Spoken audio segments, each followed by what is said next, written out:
What is up, Steelers Nation? Thank you so much for jumping on to another episode of All Steelers Talk. I'm Noah Strackbine, joined every Friday by my main man, Derek Bell. Find us on youtube.com/All Steelers Talk or subscribe anywhere you get your podcast. Today, fully loaded show. Chase Young coming to the Pittsburgh Steelers? Probably not, but we'll get into it. Dalvin Cook has been named another star that the Steelers should keep on their radar. And my boy Derek put out an article that I thought was very interesting about the Steelers' chances in the AFC this season. It's been a beautiful day in the Burgh. It's like the wind, the smoke from Canada is everywhere. So I can't even say it's a beautiful day in the Burgh. It's a give you a headache kind of week in the Burgh. I would imagine that Kentucky's 10 times worse because every time we do this, it's like, Pittsburgh's great. Kentucky is extra great, or it's pouring rain. One or the other. Man, it's been the allergies, bro. It's been terrible. I've been running outside all week too, so that's been a whole different ordeal. But man, it's been hard to breathe, bro. It's terrible. But yeah, overall, I can't complain, man. It's Friday, getting headed into it's a long weekend for me too, so I'm excited about that. Beautiful stuff right there. Gotta love a long weekend. Did you guys get hit with the smoke from Canada yet? Is that made your way? Not really the smoke, man. It's just been like we keep getting like air alerts.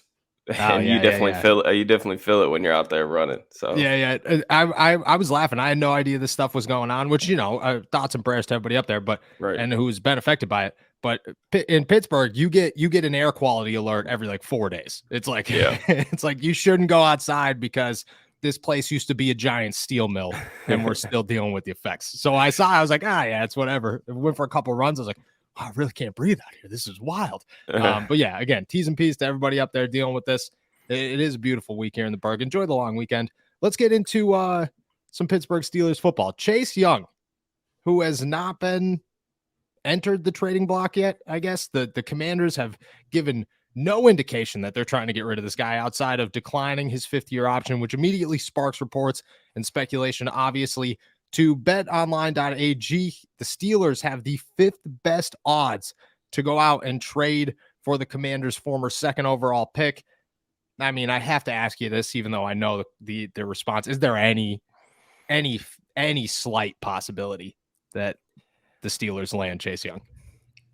I mean, I say no, but I mean you can't slam the door shut. I mean, here's the deal too. Like I just think back to that soundbite from Tomlin, that constantly talking about Chase Young, and he was like, I don't want to be bad enough to get a guy like you. So I mean, there's obviously some respect there between those two parties, and I don't want to. That's another reason why I don't want to close the door on Chase Young still being a really good player too. Like I think that the Twitterverse, man, like seems really low on him. And I'll be honest, like I haven't gone back and watched, all of his snaps from last season, but only playing 3 games, man, coming off of that type of injury. And I know, availability is the best ability, but that's a serious injury to come back from. And usually guys aren't really right, especially like, defensive players, pass rushers aren't really right until the second year off of that injury. So I'm excited to see what Young looks like this season. And maybe Washington's also a little bit more inclined to decline that option because of all the other guys that they have over there. Sweat, they just paid Deron Payne. Yep. Did he just get paid too? Of course, they still got John Allen. I mean, they've drafted so many guys on that like defensive front. So maybe they're saying, hey, even if he breaks out, we've got the guys that we need for the future anyway. But would I like to see Chase Young in the Steelers uniform? Absolutely. But I just, with Highsmith coming up, who knows what they're gonna do about his deal? But the Steelers have 2 edge guys already that they're, probably I would assume in love with between Watt and Highsmith. So I don't think Chase Young. Even though people are low on him right now, I don't think he's edge 3 low. At least I hope not. If that's the market though, sign me up. But If somebody's like, hey, edge 3, you want to come to pay? We'll pay you edge 3 compensation for Chase Young. I'd be like, sounds good to me. That's totally fine. I think the thing with because you bring up Payne, they declined his 5th-year option too. Still made sure to lock him in for a long-term deal. I think Chase could be in the same boat. Like, they look at him now, and I don't know how I don't pay attention to the Commanders news, but maybe they're in contract negotiations now with him to kind of hit it while his value isn't as high. You know what I'm saying? Like the guy's still, I mean, he's a freak in nature, and he was just like an absolutely gifted athlete coming out of Ohio State. Would I want him in Pittsburgh? Obviously, everybody would. Do you think that's where he would play? Because that was the question that I got yesterday when I saw the odds. Was somebody asked, would he play the edge or would he play defensive line? Yeah, I think he's an edge. Just a strict edge. Yeah, but I mean, he's different than the guys that the Steelers typically have out there. I mean, Yeah. Young's he's a great athlete too in his own right. But I think that he's listed like 6'5", 265, so he's a bigger guy. He's more like Dupree's build rather than Highsmith, who's a smaller guy. But like I said, I remember the Chase Young that I saw out of Ohio State, and I think to myself, like, are we really even asking this question right now? Yeah, right. Like, who's opposed to this? I would love to hear the hear the remarks on that side of the argument, just because other than availability, and I think that a freak injury like that, I mean, it is what it is. Stuff happens, but I mean, you just go back and look at his numbers from his rookie season, man. Like 42 pressures, 6 sacks, 6 hits, 30 hurries. I mean, those are phenomenal numbers. And pass rushers as rookies, like, typically struggle. I mean, those guys typically come along really, really slow. And he was really impactful as a rookie. Yeah. Second season looked like the numbers kind of dipped a little bit before he got hurt, but I mean, still 24 pressures and 400 snaps, 300 of those pass rush snaps. I mean, that's still pretty productive. I think it just, I don't know. I'm interested to see, what he looks like. I kind of want to do that maybe this weekend, go back and look at some of the film on what he looked like last year when he came back. But he only played 3 games, no pressures against the Niners, had 3 pressures against Cleveland, 4 pressures against Dallas. So it's not like he was just a complete ghost when he came back. No, he's still a quality player. That's everybody should look for it now. Like, just bookmark the Steelers DB on YouTube, because you should expect a Chase Young video by Monday morning. Yeah, I don't know. We'll see what it says. With that said, obviously it would be nice, but the Steelers, chances are going to rock with who they have right now. They've made headlines. The defensive linemen that are already in Pittsburgh have had good OTAs. DeMarvin Leal, I think, was the biggest name. Larry Ogunjobi, I think, would follow, but let's start with DeMarvin Leal. Slimmed down from 310 pounds to 290 pounds. I mean, last year played probably every position along the defensive line. I think that the expectation this year is that he'll play pretty much strictly defensive end, maybe a little bit of defensive tackle, which is essentially the same thing in Pittsburgh. Do you think that's better? You look at this guy, you expect a bigger year 2, or does the slim down, maybe trouble you a little bit? I'm waiting to see/hear the plan for what Leal is what they want Leal to be. Like, I think that it seems like he may just be like a hybrid type of player, and maybe not like a full-time 3-tech or a full-time edge. Maybe he's just a guy that they feel comfortable moving around or being a little bit of a chess piece. We'll have to see. I mean, I'm open to, ideas. The thing with Leal, right, is he was 280 at the combine. He tested poorly. And, I think the common thoughts around, draft Twitter and everything else was like, well, he needs to put on a little bit more weight and just become like a 3-tech.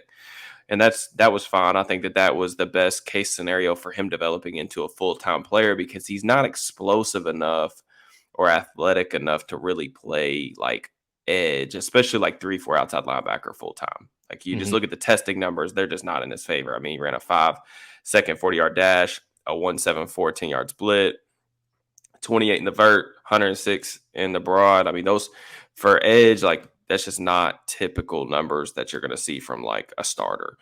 Now, the thing with him, going to 3-tech was always like he was top heavy. Like, you looked at him on his college film. He just didn't have a lot of sand in his pants. Like, you would see doubles come his way. He would just get blown off the ball. Even like sometimes like base blocks, he would end up 4, 5, 6 yards down the field. And we kind of saw that a little bit too, like last year in his rookie year.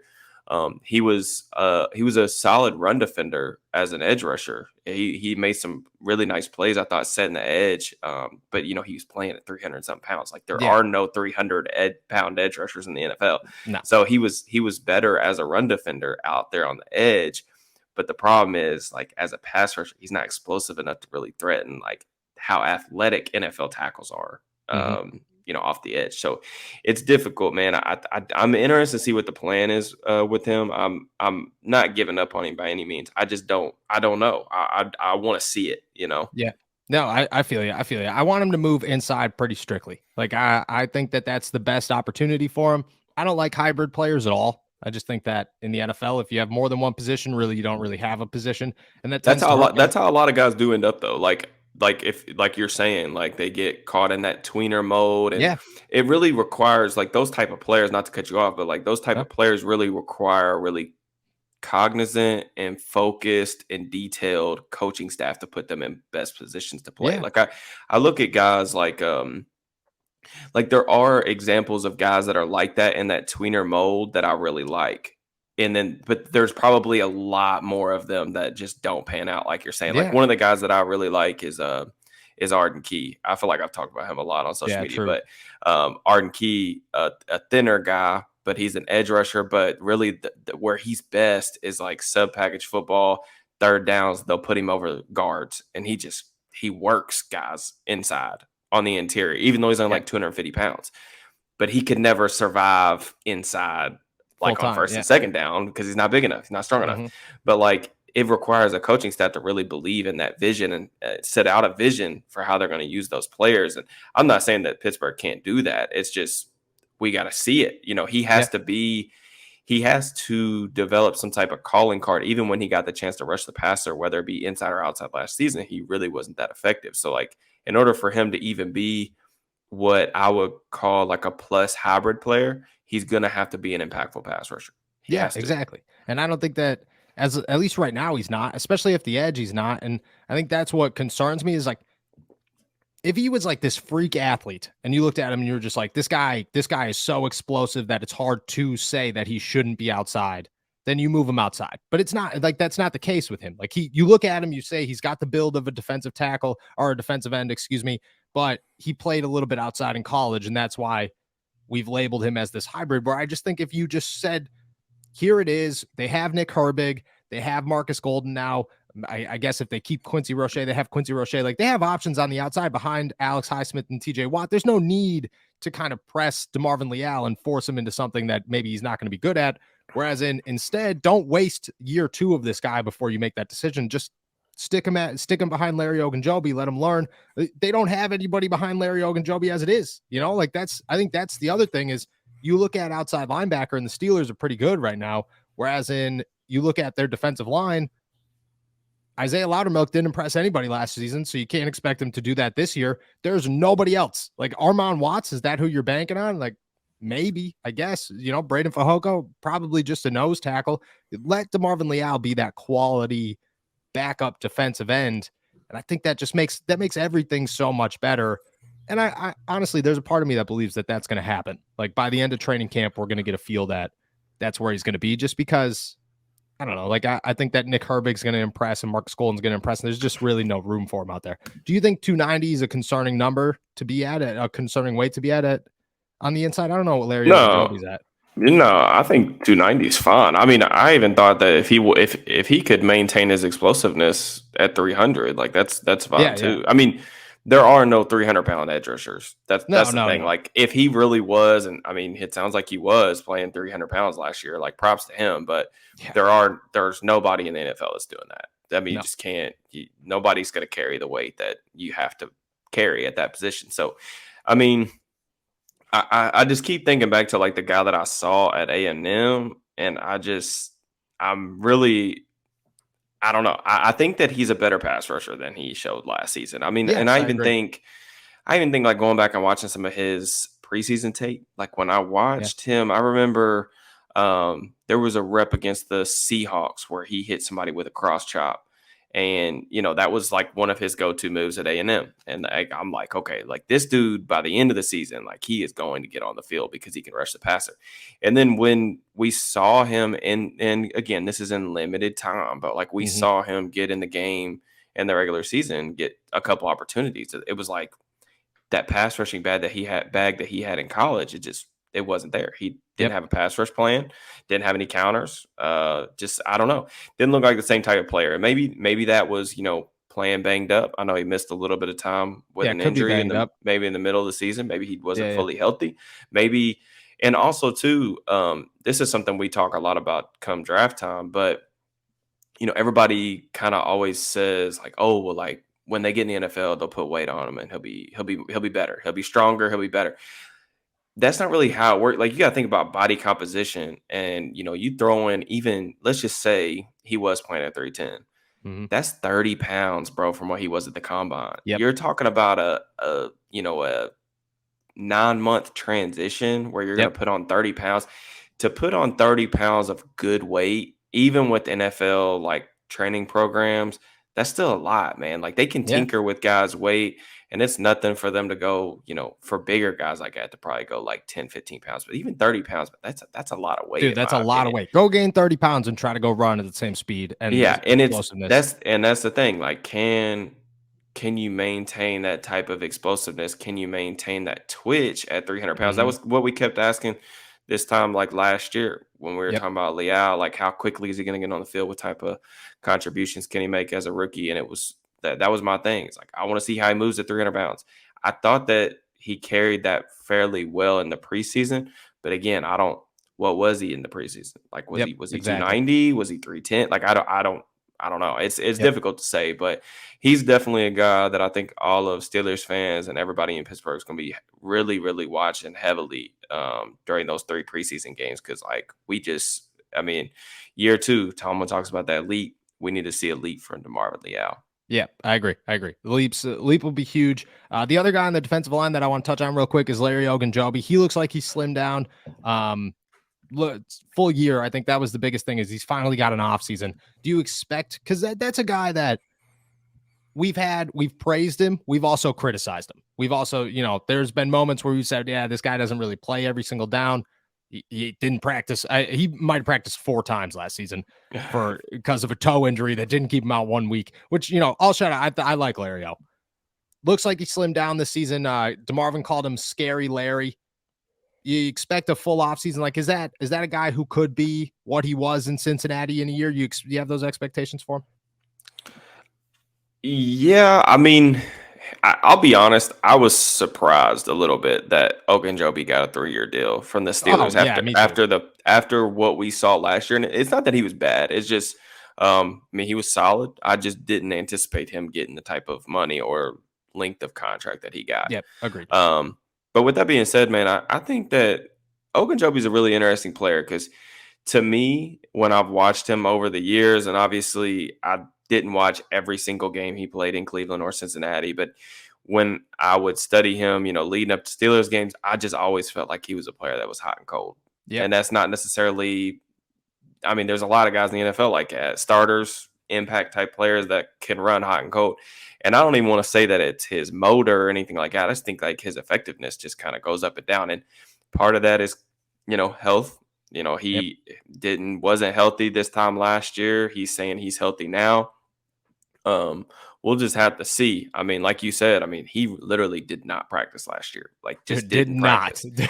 So did not practice. A guy who's going to be, you can be 29 or 30 this year, I think. 29. You just look at some of these games last year. I'm just got his game log up right now. Like he had 1, 2, 3, 4, 5, 6 games with 0 pressures last year. Oh. This is a guy that was playing, a pretty good amount of snaps. And then you look at the last game of the season against Cleveland, he had 8 pressures. So it's like how do you have 6 games with 0 pressures and then you have 8 in the final game? Yeah. And guys go through stretches where they, are, not as effective, whatever. But the Steelers pass rush could look a lot different if Ogunjobi is fully healthy and if he plays to the level that we have seen him flash at over the past couple of seasons. So, the Steelers gave him I think it was like a 3-year, like $29 million deal. It ain't lucrative, but at the same time, it ain't chump change either. Like they gave him a really good deal. I think he's like the 29th or 30th highest paid interior defensive lineman in the league, which I thought was a little bit high, but at the same time, if we get the best of him, I think that deal could end up looking like a steal in Yep. in 2 years. It just kind of depends, if he's healthy and, how consistent he can be kind of along the defensive line. Yeah, I agree. I think that that's a guy that the upside is there. If it hits, it's huge. I think this offseason is promising. I'm excited to see him. Once the pads come on, we'll get an expectation for him. But I think that right now it is promising. And another thing like that too is I said that the length and the overall amount of money made me kind of squint a little bit, but at the same time, like you made the point earlier about Loudermilk.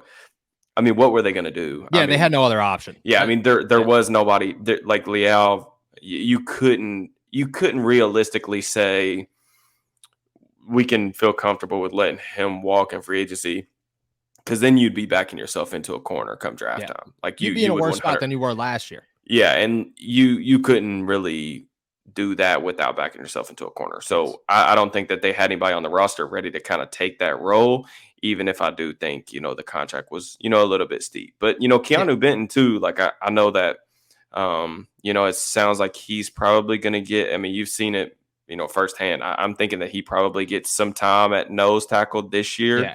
But I think long term, I will still maintain that I think Benton is better fitted, like a better fit for a 3 tech. Like I would rather him play more, 3 tech, 2-eye, 4-eye than I would, sticking him out there at 0, even though that might be the way that they try to get him on the field this year. Yeah, I think that that's their plan this year. That's what I mean, even when he was drafted, I forget what coach talked to us. It might have been Tomlin. I don't remember. Said the plan immediately is for him to play nose tackle. But that's what they said immediately is to play nose tackle. So I expect that's where they understand they have a hole there. They got to fill it with somebody, and that's their guy. He's a 2nd round pick. And then they can move into, Cam's nearing the end of his career. Larry Ogunjobi's 3 years, but you never know what's going to happen there. It's just a starting ground. But Larry O described him as a dancing bear, which I thought was awesome. It's hard to judge a defensive line at OTAs. So once we get into training camp, pads come on, we'll have a better understanding. All right, next big name I want to talk about that probably isn't coming to Pittsburgh, but has been named a possibility to come to Pittsburgh. Dalvin Cook, who is expected to be released by 4:00 this afternoon from the Minnesota Vikings. I wrote a story yesterday about how terrifying that is for a name like Najee Harris, who's got to be looking at his NFL career going, I'm not gonna make any money. Like, this is, my pretty much over after this one. Because if Dalvin Cook, a four times back-to-back 1,000-yard rusher, the healthiest he's ever been, 27 years old, getting cut because they won't pay him, very scary. Joy Taylor of FS1 went on and said that the Steelers could be a name to watch for Dalvin Cook after he hits free agency. I don't want to bag on Taylor. I don't want to criticize her, but this is what she had to say, and we could pick it apart from there. Quote, I think he would be very interesting with the Steelers. When you think of the Steelers' offensive identity, they always have fast, big wide receivers and a solid running game. Now they have Najee Harris, but it's a 2-back system anywhere you go. You don't really want to wear someone down. So in a 2 running back system, a creative offensive coordinator, you can really utilize someone like Dalvin Cook. 2 takeaways here. 1, I didn't know that Matt Canada was a creative offensive coordinator. 2, totally forgot Jaylen Warren left and never came back. So the Steelers clearly only have 1 running back. I mean, Dalvin, I'm going to ask you this again, just like I do it. Is Dalvin Cook coming to Pittsburgh? And does it make any sense for Dalvin Cook to come to Pittsburgh? Yeah. I was surprised that I didn't see this before we literally jumped on for this, but I did not see people asking about Dalvin Cook. But it's kind of funny that it did happen. I'll say, obviously, no, he's not going to come to Pittsburgh, but it is kind of interesting to look at just some similarities. I've talked a lot about how different the Vikings are schematically from the Steelers in terms of on defense, like how big of an adjustment it's going to be for Chandon Sullivan, for Patrick Peterson. But just full disclosure, there is some carryover with the running game, just because Dalvin's always been a really good zone runner, at least from my perspective. If you are curious, like outside zone, Najee Harris led the NFL last year with 98 carries on outside zone, and second was Dalvin Cook. with Oh, 89. okay. So there is some carryover in terms of like what those guys are used to doing. One thing about Dalvin, just as a player, I know that the efficiency numbers and the advanced metrics like have pretty much all destroyed him since last season. Just that he's getting up there in terms of total touches, in terms of, maybe age. I know 27, I guess it's old for a running back now. It's old for a running back these days. But Dalvin's offensive line, like, I don't think did him a ton of favors, similar to where we kind of the way that we were talking about Najee Harris last year as well. Like, I think he was hit at the line or behind the line of scrimmage on over 40% of his carries last year. Dalvin or not Najee? Dalvin. Oof. So Yikes. Not great. Dalvin still has, the breakaway speed. I know he did break a couple of long runs, at least in the games that I watched. Yep. But the Steelers, I don't know what they're gonna do for the RB3 spot, but it doesn't need to be Dalvin Cook. It's not gonna be Dalvin Cook. Yeah, there's no way it's gonna be Dalvin Cook. I don't think that that's necessarily something that they need. Now, am I gonna would I turn my nose up at Dalvin Cook for like cheap? No, but like at the same time, I think he's gonna get something reasonable for like a 1 or maybe 2 year deal somewhere to be like a starter, at least like the 1B type of guy. And he's not going to be that here, I don't think so. No.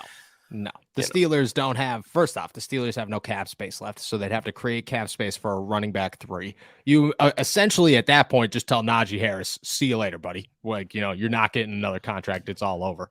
And Jaylen, I don't even know what you do with Jaylen. Like, what do you do with Jaylen? Jaylen Warren's making $300,000 this year, and you're going to go sign another running. He's the cheapest option. He is the best option in the NFL. Like, he really is the best. You look at that guy's contract. He's got 2 years left on it. Neither of them hit $1 million. That is, and like, if the Steelers decided that he's a starter, I don't think a lot of people will complain. Like, I think they'd be like, yeah, give him a shot. Best option in the NFL. Dalvin Cook. There's zero chance he's coming to Pittsburgh. Like, absolutely zero. Now, I think worst case scenario is he possibly ends up in the AFC, which it looks like he's going to do. And that stinks for the Steelers long term, especially when they hit the playoffs and they got to play some of these teams. My dad's a Broncos fan. He texted me immediately and was like, when Dalvin Cook ends up in Denver, we're winning the Super Bowl. And I was like, maybe you might actually.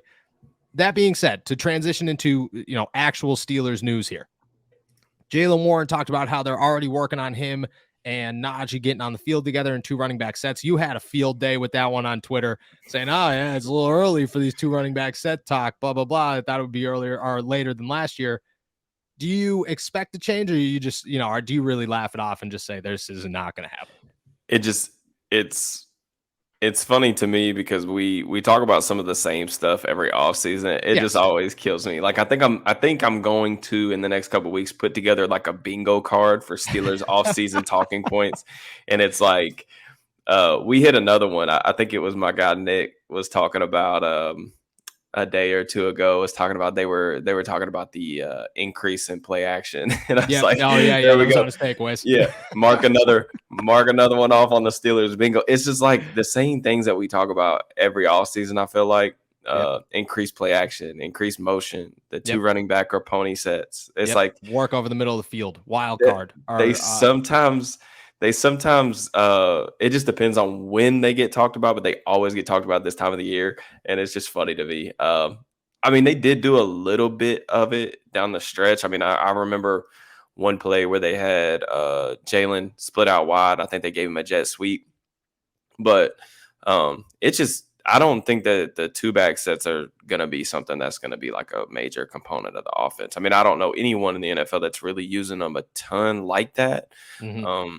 For me, it would be more interesting if like they went to the more like 21 personnel. I think they could get kind of weird and do some 21 personnel stuff and use Connor Hayward as a fullback. If we're talking about getting real weird, that would be what my version of real weird would be, is use Connor at fullback, and then your 2 tight ends be Washington, Freiermuth, and then, Deontay George at receiver. And then you come out like that, you get 4-3-3-4 base defense personnel on the other side, and then you go empty.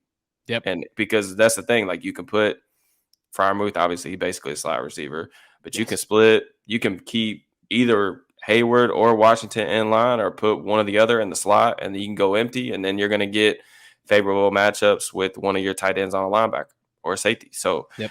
if we're talking about getting real weird, that would be what I'd be interested in. As far as like the pony sets and stuff like that, I don't know. I think it's just something that people like to talk about.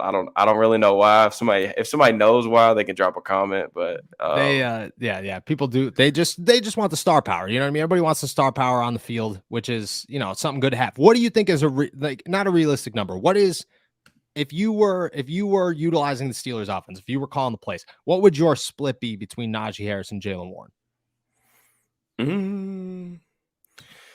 I mean, Jaylen's still gonna probably be the third down guy, right? Like he's gonna be the primary third down guy, like pass protector, third and long situation guy. But you look at that as just like you know, like, is that how you would run it? Najee first down, he's the third down guy. 65-35.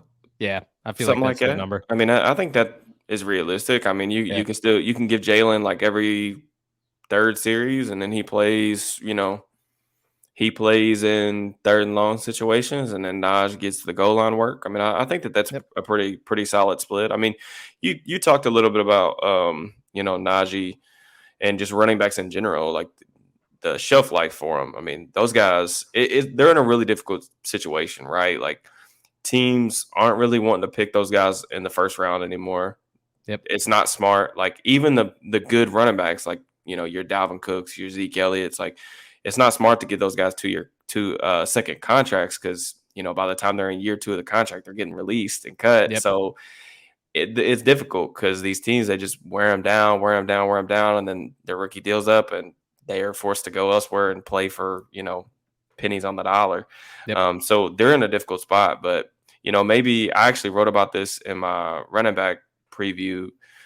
Maybe Jaylen, you know, coming on and being, you know, a real good surprise for the Pittsburgh organization. Maybe that actually helps Najee prolong his career. You know, Najee's a guy who touched the ball a ton at Alabama. You know, he had 300 plus touches in both of his first 2 seasons with the Steelers. Yeah. Dude, he's at like 600 touches or something. 700 touches. Maybe Jaylen coming along and taking, you know, 35% of that timeshare for the next 2 years. Maybe that does allow Najee to play into like his late 20s and still be, you know, a relatively productive player. Because, I mean, really over the past like decade and a little bit over that, probably, like, who are the guys that have proven to be like effective, like really, really effective and efficient, like into their late 20s? I mean, it's really like, it's Derrick Henry, it's Adrian Peterson. I mean, those guys are probably, you can pretty comfortably call them the exceptions, not the rule, right? You know, we've got a lot of evidence that this doesn't happen for, you know, the 95% of running backs that we see, you know? Yeah. What is the what do you think the change there is? Because, like, remember back in the day, like, remember growing up, running backs ran what seemed to be it was a much more physical game, I guess. You know, you were getting, but like, dude, Willis McGahee would play with like broken ribs, played into his 30s. Fred Jackson played 400 years in the NFL, successful every one of them. Adrian Peterson's 38 years old. People are still talking about him coming back for another NFL season. Like, at what point? Like, what has changed? Like, how is Zeke 27 years old, doesn't have legs anymore? Dalvin Cook's coming off 4,000-yard years. He's apparently done. Saquon, you know, Josh, all these guys. Like, what is going on? What is the NFL? What is the change in the NFL? You know, that's a really good point. I don't know the answer on why that is, why running backs just don't seem to, like, I guess, last as long. But then again, like, I think we look at efficiency numbers differently than like back in the day. And maybe that's why teams are like more proactive on predicting like decline for those type of runners. Mm-hmm. But it is a different game. Like, you look at like Curtis Martin, it's like a Hall of Fame back, right? Like, but he averaged like 4.0 yards per carry. Like, that's just what he did. Like, I think Bettis finished his career under 4 yards per carry. Like, now, like, if you're a guy that averages 4 yards a carry, like, you're looked at like a bum. You know what I'm saying? Like, just because there's so many guys that, you know, are explosive in their rookie deals and they go for, you know, 4.7, 4.8, 4.9 yards per carry. And then, you know, they just don't last. And I just think, you know, obviously with the game being more like spread out and, you know, the things that we really prioritize with running backs now, the ability to catch the ball, the ability to pass protect, is more important than getting 27, 28 carries. Like, nobody's running an offense like that anymore. And I just, I also think that, and this is just me, like maybe just galaxy brain and stuff, but I also think that like kids coming up now, they play more ball. So I Yeah, think there's more wear and tear on guys, maybe, and true. with AAU and there's AAU football. I Yeah, know the everybody's flag probably leagues. seen. I know everybody's like seen the tweet about that AAU league that's like starting up, which I have some feelings about that. I think that is dumb. I don't know. I don't. Asking. So there's like a new like AAU league, like high tier like AAU league that's like starting up. That's basically going to be it's the off season for regular fall football. That's But awful. basically you're going to be having kids that are in high school that are trying to get recruited by these big programs. They're going to be playing, tackle football for 9 months out of the year. Like That that, can't happen. What are you doing? What are you? it's the You're gonna worst walk at thing. Yeah. 35 years old. But like that's the thing though, like their AAU football is not. I mean, this isn't the start of that. I just think it's the next step of it. Yeah, Like yeah, yeah. but a lot of these guys, even like Najee. I mean, Najee had a ton of touches in college. If you play Yeah. like 4 years in college and you're like the workhorse back, I mean, you think back to like some of those Wisconsin backs, Oh, dude, in the DeMarvin. 2000s. Yep. I mean, Yep. guys like that would touch the ball like crazy, like 400 or 500 times, and Yep. it just, I think that by the time a lot of those guys get to the NFL, it's just they've already got freaking 1,000 plus, couple like 1,500 plus touches, and Yep. it's tough. There's been like studies and stuff, like analytical studies that pretty much say like I think the number is like 1,200. I want to say like 1,200 carries or 1,200 touches, or maybe it's like 15. It's somewhere in that 12 to 15 range, and that's where like running back efficiency starts to just kind of like fall off a cliff, Yikes. and that's Najee's about 400. Najee's a season away from that. That's yeah. So, that's like but actually but very I think terrifying. like that was the thing like with Najee too. With even when they picked him in the first round, I think he was a 24-year-old 24. rookie. Yeah. Yeah. So like I mean, 24-year-old rookie with 4 seasons of wear and tear at Alabama. Um, I mean, it was unrealistic to ever think that he was going to play beyond like the 5th-year option, because at that Yep. point, he's 29 years old. I mean, who's a 29-year-old workhorse running back or even starting running back in the league right now other than Derrick Henry? I mean, maybe Nobody. Najee ends up like Derrick Henry and he's just a monster going Maybe. forward. I don't think that's Yeah, not, that's no tough. disrespect to Najee, but Derrick Henry, just like I said, I think there's usually, it just seems like in the past decade or two, there's usually one exception to the rule, and everybody else, it just kind of, after that point, it's just they're just are what they are, and they're just kind of a backup, Yeah, it which just falls sucks off. It does because you suck. can't make any money. You can't make any Yep. money. Like they're getting screwed on their rookie deal. Teams are Yep. literally basically abusing them, Yep. and but it Yeah. is what it is. I don't know what the solution to that problem is, at least from their perspective. But No, I don't either. I wrote about that yesterday in the Dalvin Cook Najee thing, is that I don't know how you fix it, but I think that running backs have to figure out a way to fix it, because a lot of guys, you're going to start coming up into college and say, I'm not playing running back, I'm playing wide receiver, yeah, or, well, I like, wonder. I just something that I've always thought of, like we have like proven performance like escalators and stuff and like rookie yep. deals, but like I wonder if running back, if that's something like we need to look at and say, all right, like for that specific position, maybe it's an extra, 100,000 or Yep. 250,000 if you go over, 1,500 scrimmage yards or something like that. Just because Yep. to make something that 250,000 is not going to make or break an NFL organization, even from a salary cap perspective. And at the end of the day, like these guys have such short shelf lives. Some of these guys aren't even getting like their second contract is a Yep. veteran minimum deal. So, I don't know. I don't, like you said, I don't know what the answer is, but they're getting put in a really tough situation. So. Yeah, it does. It stinks. And we'll talk about that more as, Najee's got a whole year ahead of him after this one before the contracts, but it's a tough time for him. And we've talked about this before, and we'll talk about it more, is that he is in probably the worst situation when it comes to a running back, and all this news is not helping him. With that, we're heading out of here. Thank you guys so much for jumping on to another episode of All Steelers Talk. Make sure to subscribe to us on YouTube, youtube.com/All Steelers Talk, and check us out anywhere you get your podcasts. Find all of mine and Derek's work at allsteelers.com, and make sure to look early next week, probably, for my boy dropping a Chase Young video heading to the Steelers. You never know. I'll be back on Monday with Steven. Enjoy another beautiful weekend in the Berg. Peace.